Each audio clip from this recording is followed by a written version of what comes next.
자, 10장입니다. 이 10장은 논란이 많은 장이에요. 논란이 많다라는 것은 10장의 제영백포일 이 문장 때문인 것 같아요. 그 대자예요? 제자. 실을 제. 그래서 이 문장 때문에 이 10장을 혼과 백, 그러니까 사람의 혼과 백이라는 것을 수련하는 도교적 수행으로 해석하는 관점이 하나 있는 것 같고, 왕필처럼 일상생활, 정신없이 시끄럽게 돌아가는 일상생활 속에서 뭐 자연의 상태를 유지할 수 있느냐, 이 정도의 의미 두 가지 가지고 크게 두 가지 흐름에 번역이 있는 것 같아요. 그래서 일단은 경문을 먼저 보고 하나씩 해보죠. 제영백 포일 하야 능무리호와, 여기서 제라는 것을 일상 속에서 거처하는 세상, 거처하다 이렇게 해서 하면, 영이라는 것은 뭐 살아가다 경영하다 이런 거니까 일상 속에서 생활을 하면서 백이라는 거는 참다운 모습 뭐 이런 거니까 본래의 참다운 모습을 유지하면서 포일, 여기서 일은 사람의 참됨을 껴안아서 무리호 떠나지 않을 수 있겠는가, 이것이고요. 그 다음에 경문은 전기치유 능영아, 이 전이라는 것은 오로지 하다 뭐 또는 맡기다, 이 왕필은 맡기다라고 했는데 기에 맡겨두고 지극히 부드러워서 영아처럼 될 수 있겠는가, 영아의 상태가 될 수 있겠는가.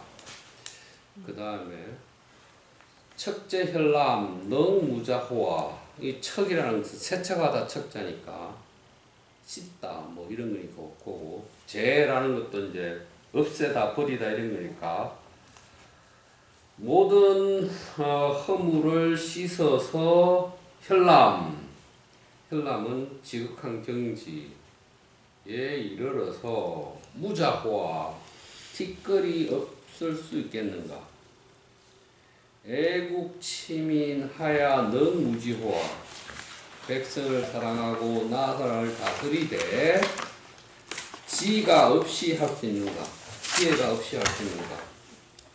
천문계합 능무자호와, 하늘문이 열리고 닫히고 하는 것, 그것에서 암컷처럼 할 수 있겠는가. 명백사달 능무의호와, 사방을 밝게 분명하게 비추고서 의도적인 함이 무의할 수 있겠는가. 생지 낳아주고 흉지 길러주고 생이부유, 생하게 하되 소유하지 아니하며 위부시, 그를 위해주되 의지하지 아니하며 장 길러주되 부재, 주재하지 아니하니 이를 일러 현덕이라고 한다. 이게 경문인데요. 이 경문을 다시 하나씩 주석을 보면 고민을 해보죠. 제영백포일 하되 능무리호와 그랬어요. 그래서 왕필 주석을 보면 제는 유처야, 제라는 것은 거처한다라는 것과 같다. 영백은 인지상 거처하라. 영백이라는 것은 사람들이 늘상 거처하는 곳이다. 일이란 인지진야라, 사람의 참다운 순박함이다. 인능 처 상거지택 포일 정신 능 상무리호와 그랬네요. 다음 같은 것을 말한 것이다. 사람이 늘상 거처하는 자리에 처하여 본래의 맑고 고요 그것을 품어서 그것과 항상 떠나지 않을 수 있겠는가? 라고 말한 것이다. 그렇다면, 그렇게 한다면, 즉, 만물자비냐라. 만물이 쭉 손님으로 그에게 올 것이다. 자, 그래서 이 왕필의 주석에 따라 경문을 번역하자면, 그러니까 거처하는 것이라는 뜻이라고 했잖아요. 그럼 영백이라는 것은 항상 있는 곳, 세상 이런 뜻이니까 세상에 거처하면서 포일, 순박함을 껴안아서 무능무리와 그것과 떨어지지 않을 수 있겠는가 라고 번역하면 되겠네요. 그죠? 그래서 여기서 포일이란 말이 나오는데 이 포일이란 말이 껴안다, 이를 껴안다. 또는 일의 상태가 되다. 그럼 이 일이라는 걸 한번 생각해봐요. 하나라는 것은 이가 아니고 하나라는 것은 무언가에 집중하고 있거나 또는 뭔가가 쪼개지거나 나뉘어지지 않은 어떤 상태이니까 그 일은 아마 생각이 나뉘거나 또는 여러 가지 갈래 일들 때문에 자신의 의지나 이런 것도 나뉘어지거나 그런 거겠죠. 그래서 이 포일이란 말은 도교에서 그대로 수용이 돼서 도교의 용어가 되는데 이 일을 만약 참진으로 풀었잖아요. 여기서 참진이라고 풀었는데 사람이 태어날 때부터 가지고 있던 참된 것, 이게 일이니까 일상생활에 늘상 거처하는 세상 속에서도 이 참된 것을 껴안아서 그것과 멀어지지 않을 수 있겠는가라고 이제 해석을 하면 이 호일이란 말이 사람이 태어날 때부터 가지고 있는 참된 것이니까 이게 진정한 순수한 이런 것일 테니까 이것을 유지하는 것. 그래서 이 포일은 나중에 수일이라는 말과 연동되면서 도교에서 이 수일, 포일 이런 말을 수련으로 쓴단 말이에요. 수련법으로. 그랬을 때 이 수일, 도교에서는 수일을 이 진을 정기신이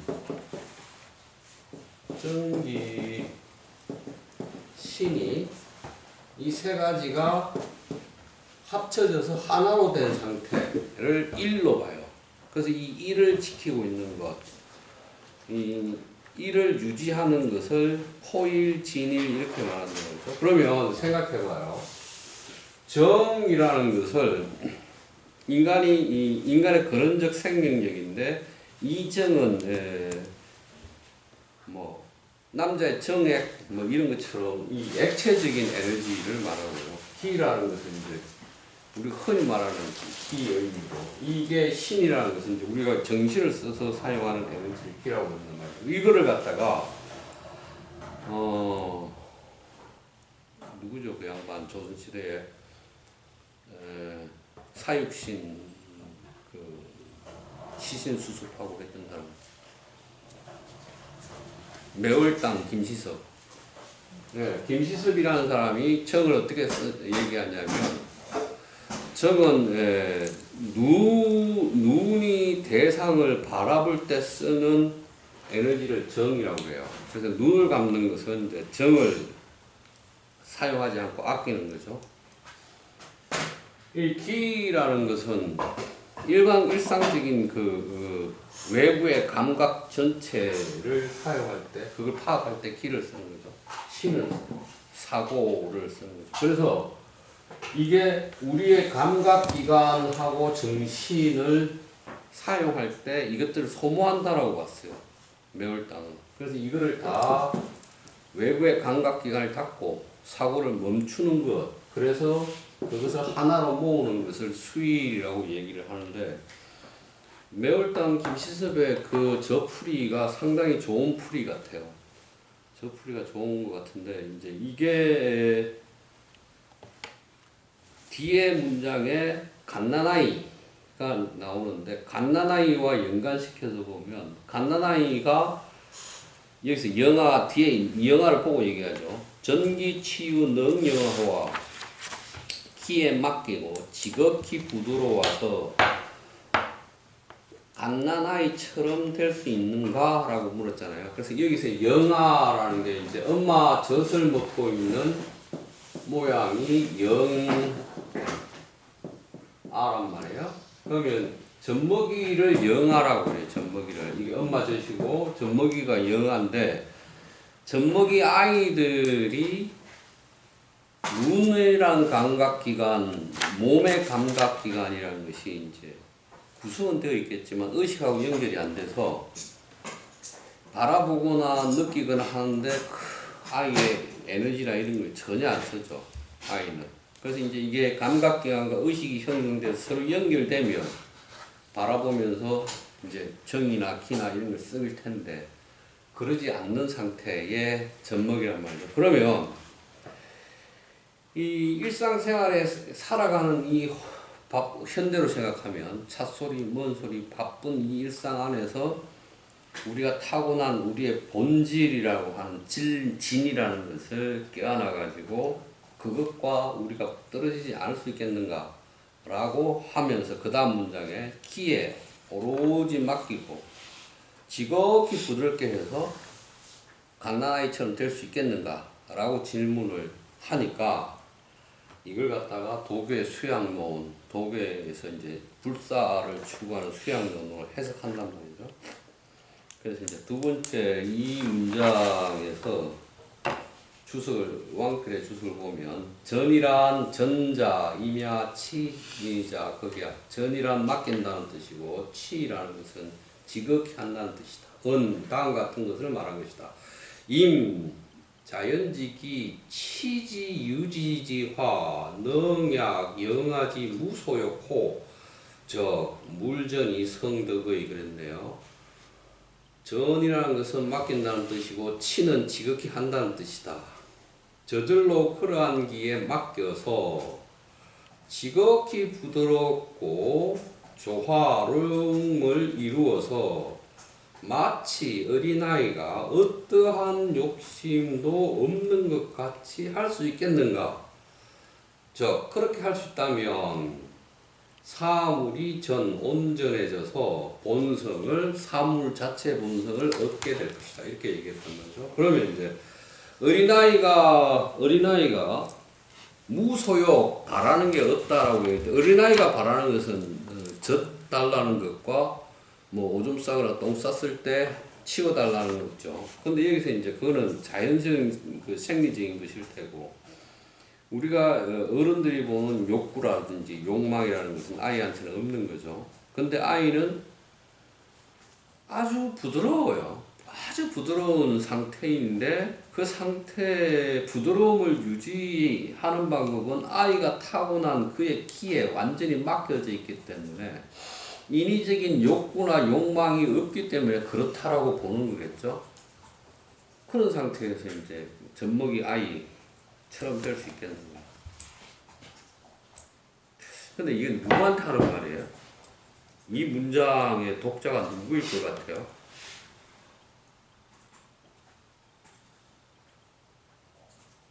그걸 생각해 놓고 이제 또 보시죠. 척제 혈람, 하야 능 무자호와 허식이나 거짓을 씻어내고 혈람, 지극한 경지를 드러내서 무자호, 티끌이 없게 할 수 있겠는가? 왕필 주석 보죠. 혀는 물지극이야. 언능, 척제, 사식, 치여, 극남, 능, 풀이, 물개, 기명, 자기, 신호, 종여, 현동이야. 현이란 사물의 지극함이다. 다음 같은 것을 말한다. 능이 삿대거나 꾸며진 것을 씻어 제거해서 극남, 지극한 경지에 이르러서 사물에 의해서 그 밝음이 개자는 여기서 낄 개자, 방해될 개자 이런 거니까 그 밝음을 뭐 끼어지거나 한계되거나 뭐 그렇게 되지 않고 그 신을 티끌 뭐 떴다 티끌이 그 신에 티끌이 되지 않을 수 있겠는가? 그렇다면 끝내 현동 현과 하나가 될 것이다. 왕필의 주석은 이래요. 그럼 여기서 이제 현동 그랬는데 이 현과 같다라고 하는데 이 현은 일장에 현지우현 그랬잖아요. 현지우현. 그러니까 차양자 동출이 이명 중묘지문 현지우현 그랬다면서 온갖 오묘한 것에 문이고 아득한 데다 또 아득한 것. 그럼 이제 생각하세요. 의식이나 이런 분별지가 사라져서 아득하고 아득해지는 것. 그 상태를 진이라고 보면 우리가 가지고 있는 어떤 이 태어날 때 순전한 어떤 상태를 지극한 어떤 그런 상태를 혈람이라고 한다면 이 혈람에 티끌이 들지 않게 할 수 있겠는가? 그래서 혈은 끝간대이고 그래서 삿된 것이거나 수식된 것을 다 씻어 없애가지고 혈람이라는 데까지 도달하면 그렇게 해서 그 혈람의 밝음에 만물이 끼지 않고 방해하지 않게 된다면 그 정신에 티끌이 없게 될 것이고 그렇게 되면 현과 같아질 것이다. 끝내 현과 같아질 것이다. 그럴 때 이 현은 일장에 나온 현이란 말이죠. 차양자 동출이 이명 현지우현 했을 때 그러면 현지우현 할 때 이 현이라는 것은 이 도의 세계와 명의 세계 또는 뭐 만물의 시작과 만물의 어머니 이게 다 동일하게 분간이 안 가는 그런 세계라고 본다면 그런 세계가 같아진다라고 얘기를 하겠죠. 그러면 앞에도 젖먹이 아이 나왔는데 젖먹이 아이한테는 분별지가 없을 거니까 세상을 분별해서 볼 줄 아는 게 없을 거니까 그런 상태를 만약 얘기하는 게 혈람이라면 이 혈람을 요구한다?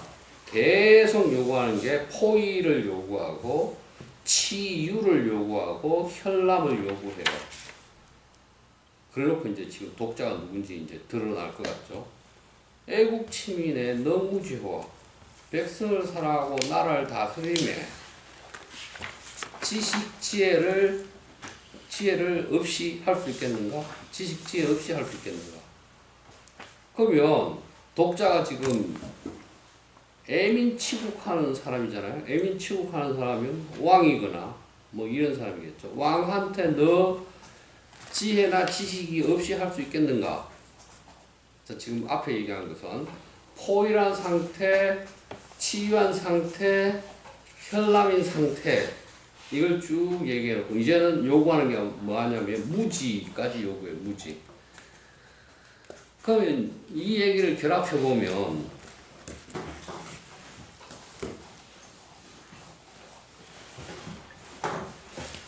독자가 만약 애국치민하는 사람 있잖아요. 애국치민하는 사람 애민치국하는 사람 애민치국하는 사람을 위해서 하는 말이 포일하면 이렇게 돼. 포일은 이렇고 이렇게 얘기해놓고 그 다음에 치유 치유 이렇고 뭐 혈람 그랬죠? 혈람 람자를 못 쓰니까 또 보고 혈람 얘기해놓고 그 다음에 무지 이렇게 얘기했어요. 계율이 쭉 같은 계율. 그러면 이제 포일, 치유, 혈람이라는 것이 분별이 없는 어떤 상태. 분별이 없다라는 것은 지각과 인식이 없는 상태. 그죠? 그 상태죠. 그렇고 이제 지혜까지 없는 상태. 네, 이렇게 얘기했어요. 그러니까 만약 왕한테 이 방식으로 요구한다는 것은 왕한테 너 젖먹이 수준이 돼야 돼 라고 말하는 거잖아. 지금 얘기합니다. 분별도 없고 지각도 없고 지식이나 지혜도 없는 상태가 돼야 돼. 애국 치민이 독자라면 그렇잖아요. 그러면 도대체 왕 보고 뭘 하라고 그러는 거죠? 바보 멍청이가 되라는 얘기인가요? 그렇잖아요. 지금 요구가 그렇잖아요. 그래서 한번 봅시다. 왕필 주석을 먼저 보고. 임수리 구성 운수의 군익자 지혜라. 일반적으로 지혜라는 것은 법술에 맡겨가지고 이루어지기를 구하거나 술수를 운용해서 남이 숨어있는 것, 숨겨놓은 것을 구하는 것이 지혜이다. 혈람무자, 혈람이라는 것이 어떤 경지가 허물이 없으면 절성, 이는 성인을 끌은 것과 같다. 치국, 무의지, 나라를 다스림에 지혜가 없이 하는 것은 유기지와 같다. 지혜를 버린 것과 같다. 너 무의지호와 나라를 다스릴 때 지를 사용하지 않을 수 있겠는가? 지를 사용하지 않으면 민, 불, 피, 국치지야. 백성이 숨다 도망가서 도망가지 않을 것이며 국치지, 나라는 다스려질 것이다. 그랬어요. 지금 뭔 얘기를 했냐면 법을 사용하거나 술수를 사용하는 것은 법을 사용해서 이루어지기를 희망하고 술수를 사용해서 남이 숨긴 것을 찾아내기를 하는 것. 이게 지혜다. 근데 자기 정신의 어떤 경지 안에 티끌이라는 게 없다면 절성기지, 이게 19장에 나왔잖아요. 노자 19장에 절성기지면 밀리백배라 그랬잖아요. 성인을 끌어버리고 지혜를 없애버리면 백성의 이익이 100배가 된다라고 말했단 말이죠. 성인의 말을 없애고 성인의 말을 가리키던 학교를 없애버리면 백성이 순박해진다라고 말했죠. 20장 19장이 노자의 내용이 계속 그거잖아요. 지금 그걸 가져왔어요. 왕필이 가져와서 도대체 법이나 술수를 쓰는 것은 지혜인데 네 정신적 경지가 지혜가 없는 상태가 되면 절성과 같고 네가 그렇게 하는 것은 지혜를 버린 것 같아서 백성이 도망도 안 가. 도망갈 일이 없어. 나라는 다스려질 거야. 라고 말을 해요. 그러면 이제 이 말은 무슨 말이야? 기준을 세우고 법을 제정하고 이게 옳은 거야. 이게 지식이야. 이건 당위야. 이건 해야 돼. 라고 기준을 자꾸 세워놓으면 백성들이 그걸 피해야겠죠. 그래서 자꾸 안 다스려지겠죠. 그러니까 그러면 안 돼라고 말하는 게 지금 이겠죠. 그래서 차라리 왕은 갓난아이처럼 분별지 감각이 없는 상태, 지혜가 없는 상태를 유지해야 돼 라고 말하는 거죠. 그럼 이제 여기서 생각해 볼 게 있어요.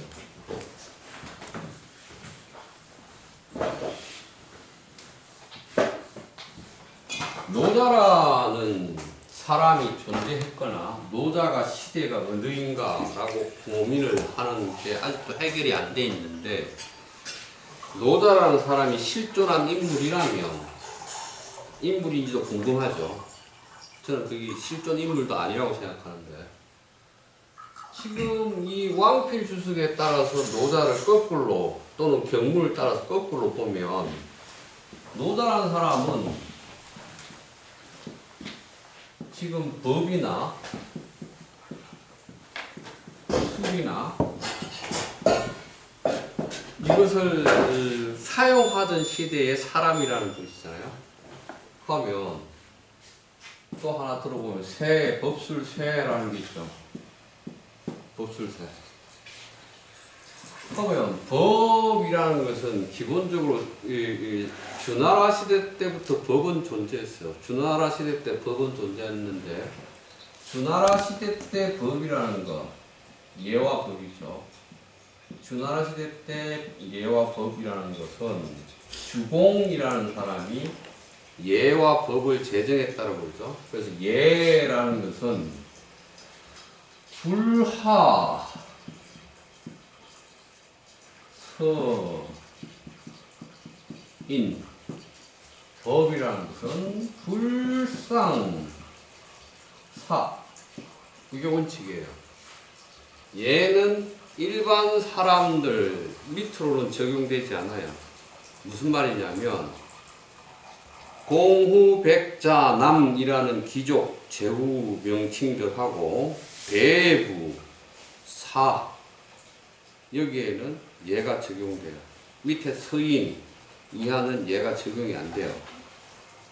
법은 불상사 사 이상은 법이 적용이 안 돼요. 그럼 서인 산호공상은 법이 적용돼요. 그래서 이제 얘는 분 별 서잖아요. 이 예의 정신은 예자 분별서 이렇게 얘기한단 말이죠. 분이라는 것은 귀천을 나누는 거예요. 귀천.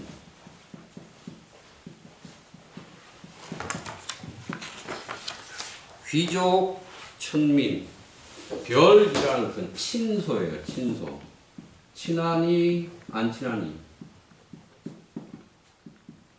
이 친소라고 하면 천자의 친척들이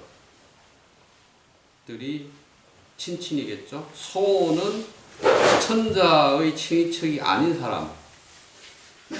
친소를 구별하는 거. 서는 존비예요. 존귀한 사람, 비천한 사람. 존비를 나누는 거예요. 그래서 예라는 게 다른 게 아니고 귀천이나 친소나 존비를 나누어 가지고 너는 소 계급에 속하니까 친이 아니니까 너는 자기가 멀어야 되고 너는 등급이 낮아야 돼. 그래서 이걸 갖다가 계서 그러죠. 계서.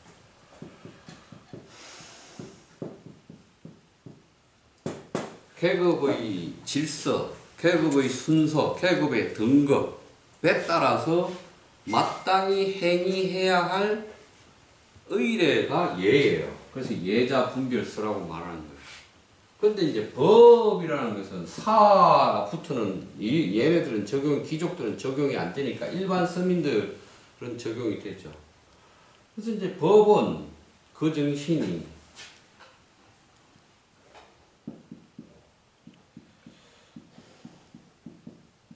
제1이에요. 제1. 제라는 것은 가지런하다. 가지런하다. 일이라는 것은 한결같은 기준으로 다 가지런하다. 그러니까 가령 남의 물건을 붙이는 것은 똑같이 처벌을 받겠죠. 이게 주공이 제정한 예법이라는 거예요. 예법. 그런데 이 전국시대 중기, 전국시대 초기도 그렇고 초기가 되면 법가라는 이론가들이 나타나서 법을 가지고 제국의 통치 이념으로 삼는 국가들이 있죠. 그래서 전국시대에 칠웅이라는 강대한 국가들은 모두 법가를 선택하죠. 근데 법의 정신이 뭐예요? 제1이잖아요. 제1이에요. 똑같잖아요. 그럼 이게 뭐예요? 얘가 아니라 법을 가지고 와서 다스리는 게 법가니까 법의 정신이 제1이니까 귀족도 법에 적용이 되겠죠. 귀족도 법의 적용을 받으면 어떻게 돼요? 이거를 폐지하겠죠. 예라는 거. 그래서 한, 위, 조, 진, 이런 나라들이 법과 이론을 채택하는데 원칙이 뭐냐면 귀족 3대 귀족 3대 또한 나라에 공이 없으면 자기 지위 반납. 이게 이제 그 나라에 지금 법과를 적용하면서 서서히 바꿔내는 거예요. 지위를 반납하고 귀족한테 주었던 토지 회수. 세 번째, 경자유전. 농사 짓는 사람이 땅을 가져야 돼. 네 번째, 세금 10%. 이런 식으로 바꿔요. 쭉 바꿔서 이 치룽들이 이 법에 따라서 3대가 지나고 나서는 다 이런 걸 회수하고요. 제1로 맞춰 나가요. 그래서 이 법에 의해서 치룽이 되는 거, 강대국이 되는 거예요, 얘네들이. 근데 지금 나오면 왕필처럼 주석을 하면 이게 법과 술수에 맡기면 그렇게 하면 지혜를 쓰는 거다 그랬잖아요. 그 반대적으로 얘기했잖아요. 이제 이렇게 법을 해놓고 술은 얘기해요. 술. 법술세. 법가가 사용하는 법술세 3대 원칙이 있잖아요. 술은 뭐예요? 술은 왕이 신하를 부리는 방법이죠. 그 왕은 유의하고 신하는 유의하는 방식이죠. 그러면 왕지는 무의하고 신하는 유의하게 만들려면 어떻게 해야 돼요? 신하가 각기 해야 하는 직분들을 잘게 쪼개서 하나하나 다 규범을 만들어서 딱 줘야 돼요. 그러면 내가 만약 왕인데 내 왕에 옷만 담당하는 신하가 있어. 뭐 간만 담당하는 신하, 신발만 담당하는 신하 다 나누어서. 근데 내 옷을 담당하는 놈이 내 모자를 담당할까 침범하면 얘는 직분을 어긴 거죠. 처벌. 계속 할 수 있는 게 뭐예요? 이게 출이에요. 세라는 것은 왕이 자기의 마음을 밖으로 신한테 절대 드러내지 않는 방법. 그래서 신하들이 꼼짝을 못하게 왕이었습니다. 이게 법가가 사용하는 세 가지 방법이고 법술세란 말이에요. 이걸 사용하면 지혜를 쓰는 거라고 왕필은 얘기했으니까. 근데 그 내용을 만약 노자가 법령이 자창하면 노자 경문 중에서 법령이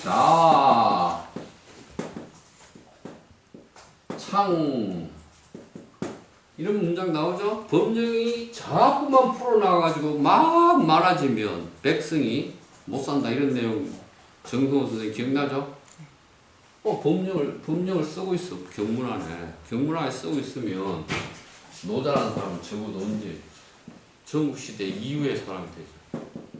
전국시대 이후에. 그러니까 지금 법가를 비판하는 내용을 보는 거예요. 왕필은 법가를 비판하는 내용을 이해하는 것이죠. 어쨌든 그렇고 그 다음에 천문개합 너무자화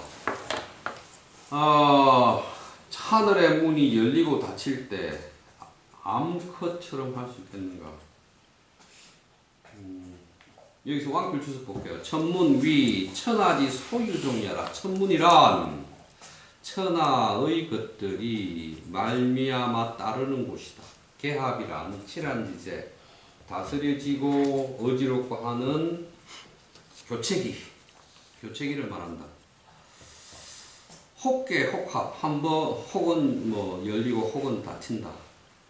경통의 천하의 모든 것을 통하여 경유하여 통한다. 그러므로 천문개합이라고 하였다.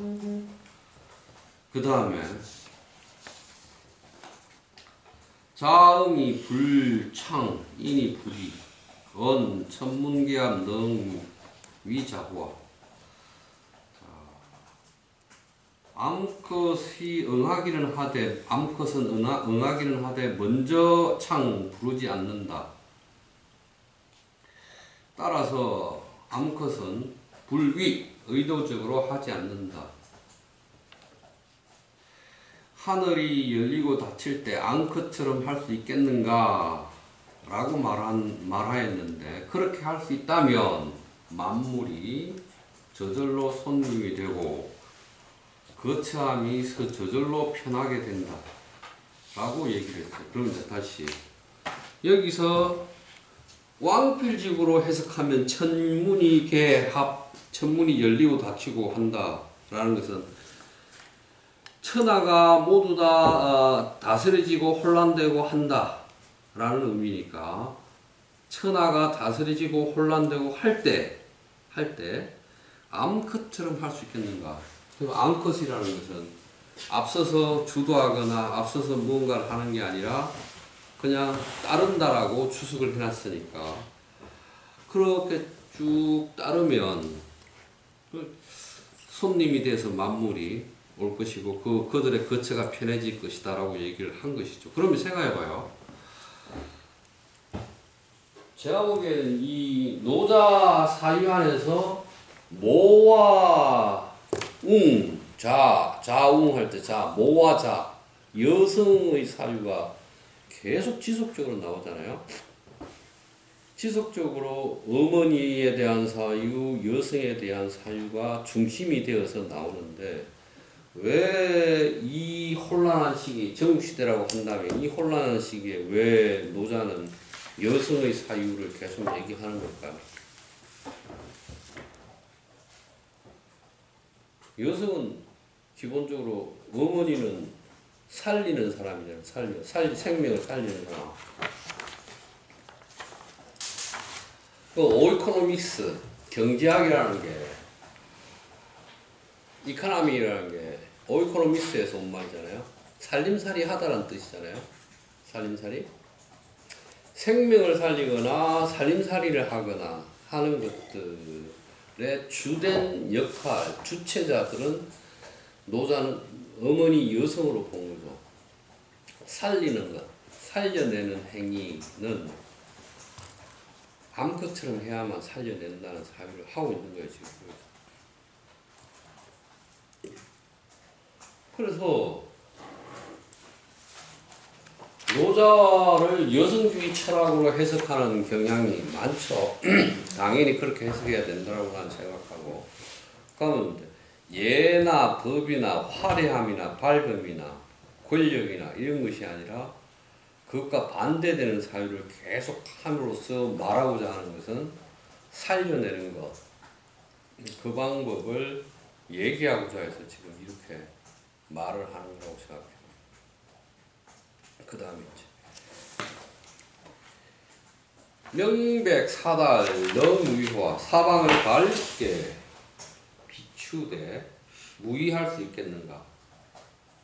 언 치명사달 무미무호 명무이호 저 물화의 그랬네요. 지극히 밝고 분명해서 사방에 모두 통달하고 미혹된 것이 없다면 없게 되었지만 무의할 수 있는가? 무의할 수 있다면 물화 사물이 자기 성질대로 자기 본성대로 변해갈 것이다. 서위 도상무이 후학양응수 즉 만물장잡인 그랬네요. 이것도 노자 경문에 나왔죠. 노자 37장에 나온 내용이죠. 이른바 도는 항상 함이 없는데 왕이 도가 함이 없는 것을 지켜낼 수 있다면 만물은 장차 스스로 자기 속성대로 변할 것이다. 라는 말이다. 이게 왕필은 이렇게 해석했어요. 그러면 이제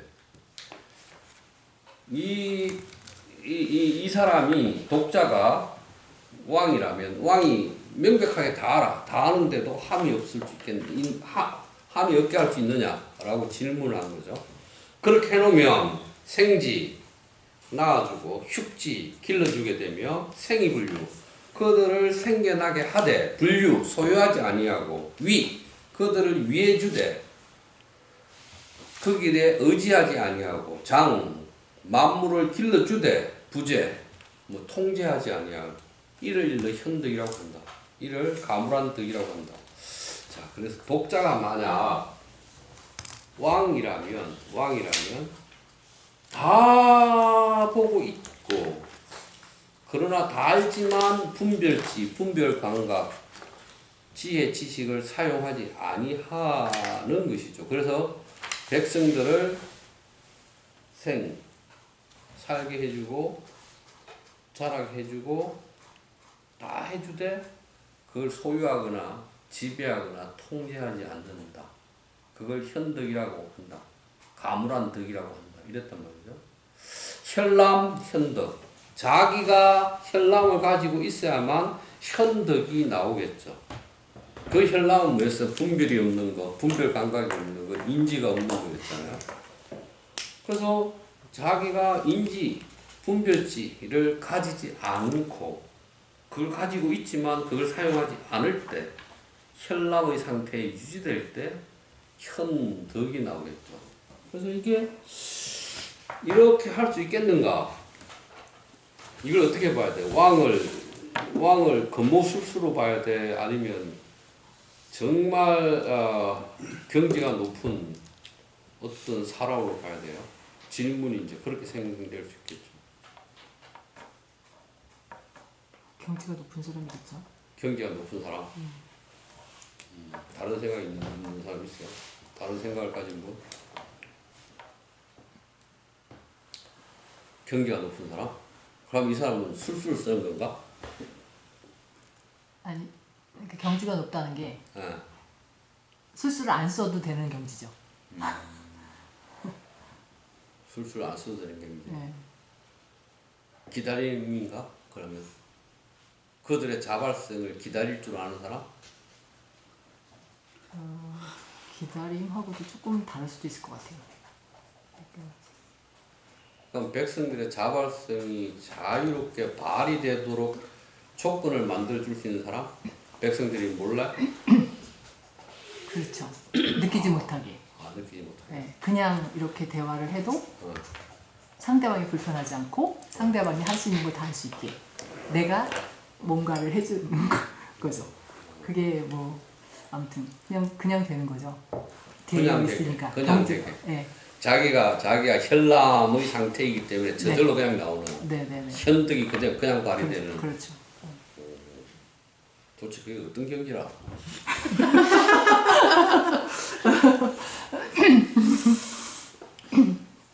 상대한테 어떤 목적의식이 없는 그런 거 아닌가 싶어요. 그럴 수 있겠다. 상대를 수단으로 보지 않고 목적으로 대우하고 상대에 대한 어떤 계산심이나 이게 전혀 없이 그러한 관계로 대하는 거. 그게 가능하나? 안 가능하니까 이제 계속 가능하게 하라고. 그런가? 네, 가능하면 이제 도인이 되는 거고. 임금도 도인이 돼가지고 정치를 하게 되는 거겠죠. 아니 부모가 자식한테도 약간의 그 목적의식이 조금씩 생기는데. 그러니까 트러블이 생기는 거지 자식하고. 목적을 없애야 되는데. 어떻게 다른 분은 또 느끼셨는지. 내가 책을 안 들고 와가지고 얘기했더니만 늘 보던 책이 아니니까.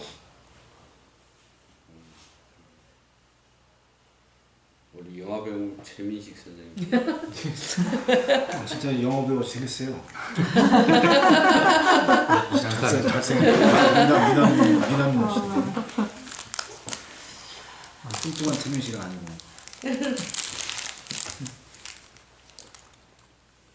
생각해보세요. 낳아주고 길러주고 자라게 해주고 다 해주되 소유하지 않고 통제하지 않고 의지하지 않고 거기 가서 의지하지도 않고 그럴 수 있는 거. 그게 엄마가 그렇게 되나 자식한테? 할게요. 그러니까 무조건적인 사랑, 엄마의 무조건적인 사랑, 그게 되더나?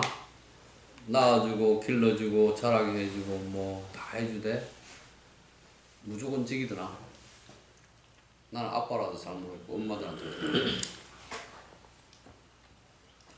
애들한테는 진짜 무조건적이 보고 못하고 주는 화나나? 것들이 아니 주는 것들은 무조건적이지만 그러니까 조금 생긴다니까 목적의식이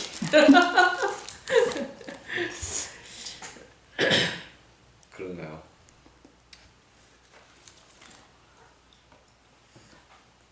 그 에리 프롬이라는 사람이 사랑의 기술, 그래서 엄마의 사랑은 무조건적인 사랑이고 아버지의 사랑은 조건적인 사랑이라고 하잖아요. 그렇지는 않는 거 조건 없었나? 없었습니까? 네. 글쎄요. 무조건적이라고 얘기하지만 사실 내 마음을 들여다보면 정말 조건이 없었을까? 라는 생각이 들긴 해요. 내가 우리 어머니는 무조건적이었다고 생각하는데, 왜냐하면 우리 어머니는 학교를 안 가서 그 무학이어서 성적표를 갖다 줘서 읽을 줄을 모르시는 분이니까 공부를 잘하는지 못하는지 몰라요. 근데 대학을 들어가고 대학을 간다고 그러니까 딱 한마디 하셨어. 야, 너는 면석이가 되길 바랬는데. 이거 촌에서 농사 짓는 사람한테 가장 힘이 센 사람은 면석이거든요. 아, 난 네가 면석이가 되길 바랬다. 근데 내가 또 대학을 간다고 그러니까 또 뭐 아무 말 없이 들어라 뭐 이랬단 말이에요. 그러니까 바람이 있었던 거야. 그렇죠. 대학을 졸업하고 면석이가 되기를. 바람은 다 있잖아요. 바람은 있었지만 뭐 그걸 대놓고 그래라고 말한 적은 없었으니까. 그게 무조건적이라고. 알게 모르게 표현이 되지 않을까요?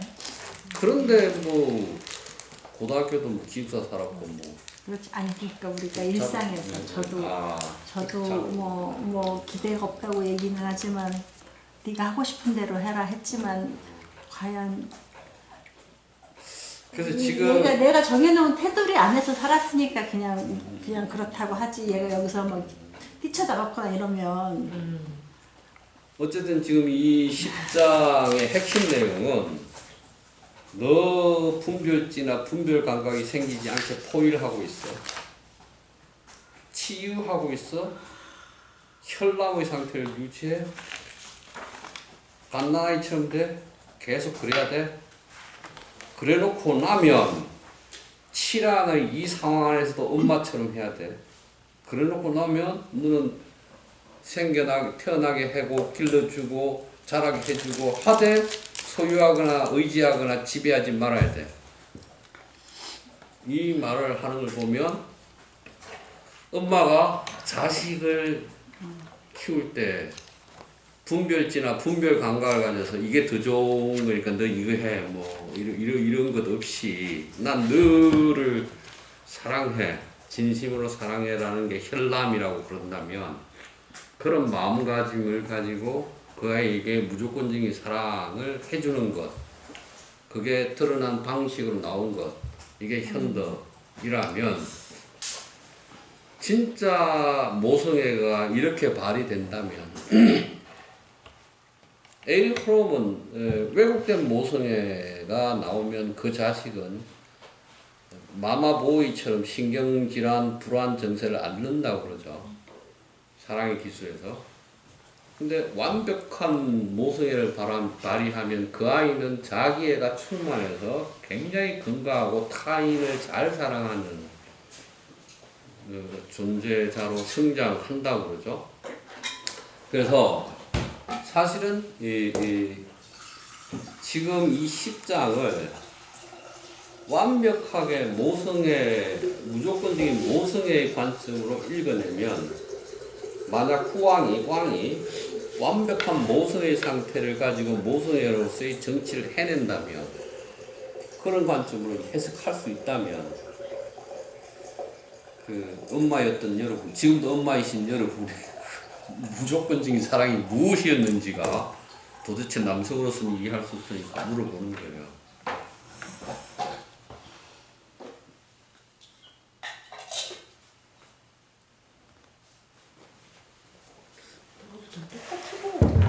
아, 이렇게 했던 것 같아? 아니 그러니까 했던 거가 아니라 꼭 남자 아빠의 사랑과 엄마의 사랑이 다르다. 무성애 구성애가 다르다. 살짝 근본적인 건 똑같지 않나? 그러니까 에릭 프롬은 구성에는 기본적으로 사회적 문화적 안에서 구성이 가지고 있는 법률적인, 그 다음에 형이상학적인 또는 목표치를 세워놓고 도달하는 그런 조건을 내거는 사랑이 구성애라고 그러죠. 그래서 문화적으로 그게 형성이 된다는 거죠.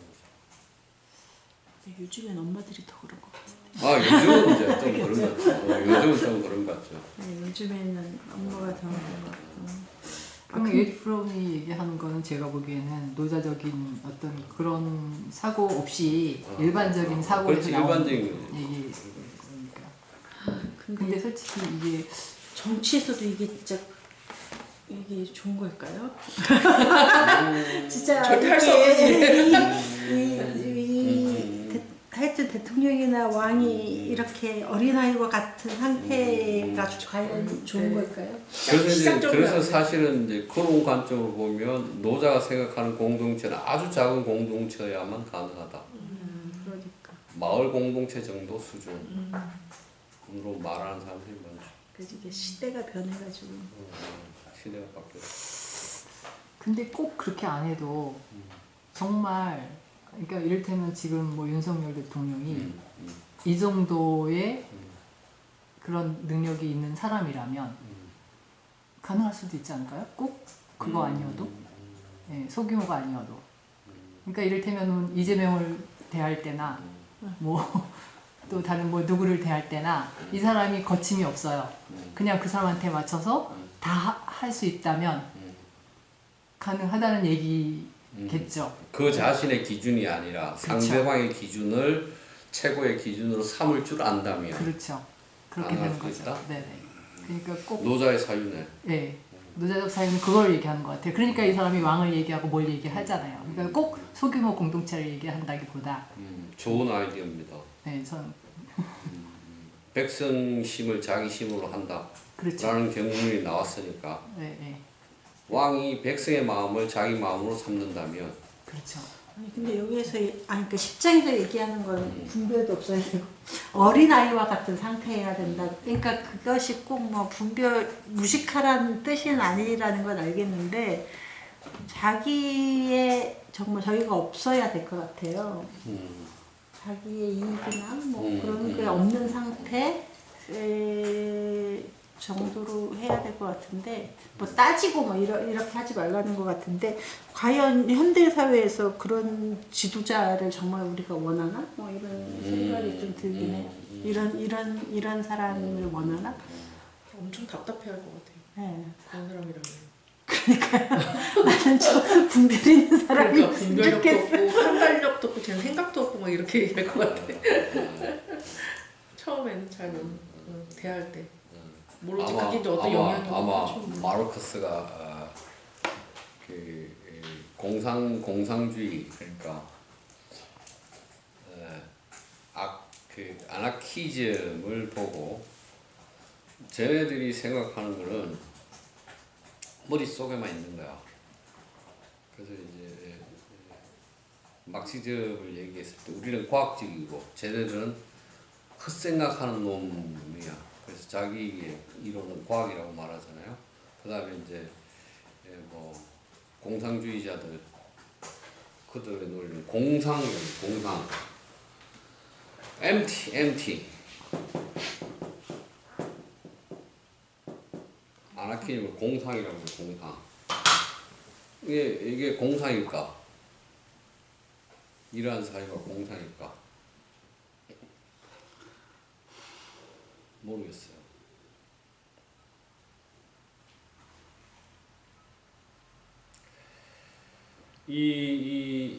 그래서 이 이탈리아나 이런 데에 공상주의 아나키즘 운동이 일어났을 때 막시즘들이 가가지고 우리 서로 비슷해라고 해서 걔들 다 권력을 뺐죠.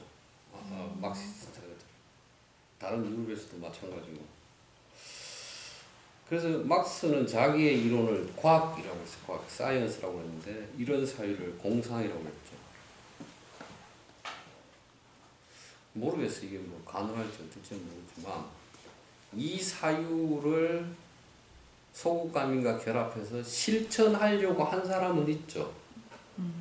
소설로도 나타나고 연암의 허생전에 나오는 허생의 섬가 같은 경우 일본의 안토 쇼에키가 만들었던 단체, 노자적 단체 명청교체기의 양명자파, 뭐 하시몬이나 이런 사람, 이지 이런 사람이 만든 회라는 집단, 남녀가 평등하고 남녀가 같이 교육하고 그런 공동체들이 존재했지만 국가 단위 규모에서 이러한 사유가 가능할까? 잘 모르겠네요. 아니 보통 저희는 이제 뭘 하면은 근거를 제시해. 그런 적이 있었어? 이렇게 했을 때 그렇게 되면 그걸 믿고 그게 좋겠다 이렇게 하는데 이거는 사실 뭐 그냥 이렇게 그럴 것이다. 그렇지 않겠니? 이게 좋지 않을까? 뭐 이런. 근데 어쩌면 만약 이게 아까도 얘기했던 이 구조 안에서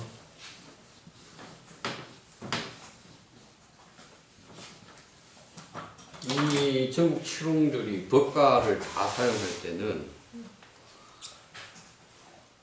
황무지 개간, 그 다음에 역전법, 이 같은 땅에 계속 같은 종류의 곡식을 쓰면 지력이 약해지니까 밭을 바꾸어요. 계속 번농간, 농사를 번장하는 사람이 토지를 옮기다니면서 이쪽으로 가서 농사 지으세요. 여기는 뭘 심으세요. 이렇게 얘기를 한단 말이에요. 근데 이제 이때 법가들이 했던 것 중에 황무지 개간을 하고 이 황무지를 개간한 사람이 소유하고 세금을 10% 내는 황무지 개간이 굉장히 강하게 일어났어. 그럼 이제 읍내에 살다가 겨울에 읍내에 성이 있고 이 성 밖에 이렇게 마을들이 있어. 읍내에 살다가 봄날이 되면 초지로 가서 땅으로 가요. 땅으로 가서 이 마을이 전체로 이동을 해요. 이동을 해서 이 땅에다가 초막을 짓고 마을 전체 사람들이 농사를 가을까지 지면서 살아요. 이 안에서 살다가 수확을 하고 겨울을 날라고 이렇게 읍내로 온단 말이에요. 이게 읍이에요. 읍이라는 것은 그런 의미예요. 이 성을 둘러싸고 있는 이게. 근데 이건 이제 황무지 개간을 권장하고 황무지 개간하면 네 땅 해라고 그러면 이렇게 이제 역전법을 시행하고 건농관이 와서 저기 뭐 땅에 가서 개간해도 돼 이렇게 얘기가 가다 개간하러 가다가 읍하고 도대체 돌아올 수 없는 거리를 한 무리의 농사꾼이 갖다 쳐. 그래서 이제 얘들하고 두절됐어. 감의 상태. 이 구조. 그래서 읍에 있는 사람들이 겨울을 나고 농지로 이렇게 이동해서 농지에서 농사를 지면서 이 사람들끼리 자유로운 상태, 해방된 상태로 가을까지 노는 모습이 그대로 그려진 게 앙리 마스페로의 고대 중국이라는 책에 그 모습이 나온단 말이에요. 고대 중국이라는 책을 앙리 마스페로가 썼는데 그 책에서 이 내용이 그대로 나온단 말이에요. 그럼 여기 관리자가 없어요. 자유로운 상태야. 여기서 결혼하고 다 해. 축제하고 이렇게 놀아. 여기 관리자가 없어. 이 상태야. 이 상태에서 이 상태 중에 물이 하나가 툭 떨어져 가지고 계속 갔어. 이제는 여기서 연락도 안 되는 멀리까지 떨어졌어. 그러면 노자가 생각하는 이 구조가 가능할까요?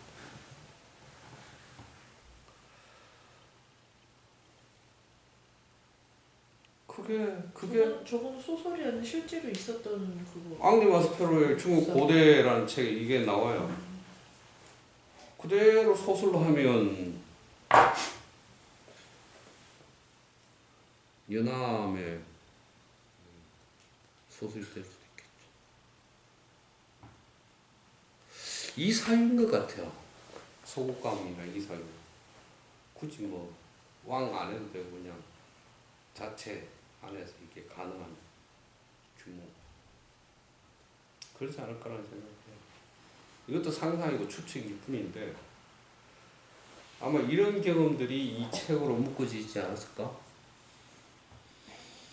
모르겠네요. 이미 많은 시대를 지나오면서 이 왕이라는 그 단어의 개념 자체는 없는 어떤 목적의식이 없거나 어떤 아이와 같은 어떤 유연함을 갖고 있는 통치자가 아니다라는 게 이미 그렇죠. 확정이 되어 있기 때문에 그렇죠. 그런 왕을 상상하기가 그래서 도대체 그렇게 하라는 불가능하네요. 거지. 네, 깨부실 수 없어. 근데 생각해보면 모계 사회였을 때 중국 고대 상고 시대, 전설 시대처럼 올라가서 모계 사회라고 하면 어떻게 될까요? 검문신고란 책에 보면 요라는 사람이 모계 사회를 깨뜨린 사람으로 나오는데 요 임금 때가 되면 형제가 등을 맞대고 밭을 간다. 사유재산제가 나온다. 그 전에 모계 사회였다라고 얘기를 하는데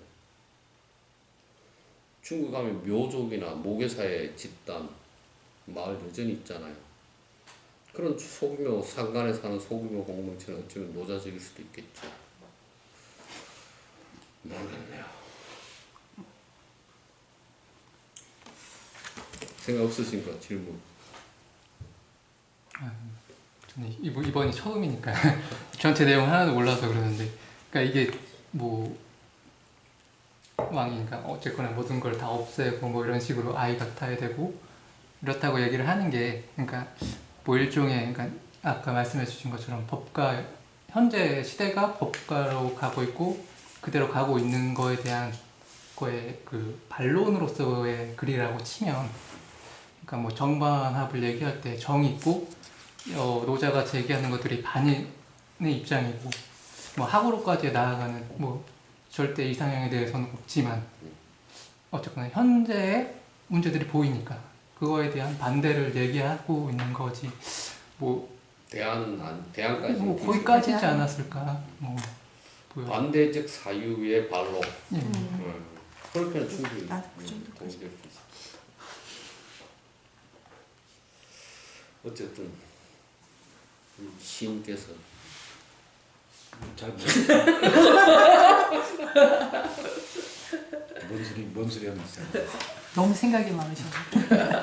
오늘은 여기까지 하고 다음 주에 또 하이데거를 읽겠습니다.